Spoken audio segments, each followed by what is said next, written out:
ఒకసారి చూడొచ్చు.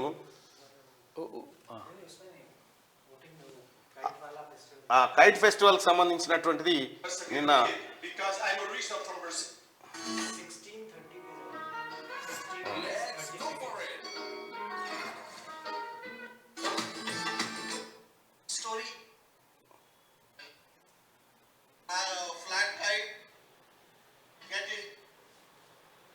I'm still learning and I'll continue to learn.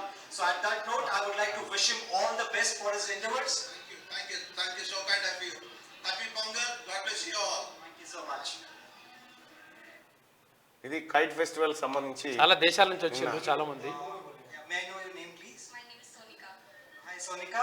So ఇది నిన్న కైట్ ఫెస్టివల్ సంబంధించినటువంటి కార్యక్రమం ఇక్కడ జరిగింది.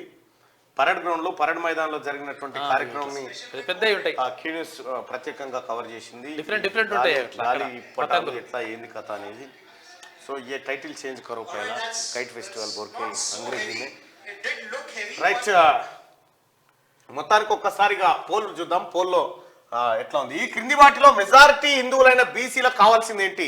బీసీల కులగణన జరగాలి అంటే అవును జరగాలి అని చెప్పి 78% మంది, హిందుత్వం ఉంటే చాలు బీసీలకు కులగణన అక్కర్లేదా అంటే హిందుత్వం ఉంటే చాలని 22 మంది, బీసీల కులగణన జరగాలని 78% మంది కోరుకుంటా ఉన్నారు. అంటే రాహుల్ గాంధీ చెప్పినటువంటి ఎజెండా వైపే బీసీలు అధికంగా మొగ్గు చూపుతున్నట్టుగా దీని ద్వారా అర్థం.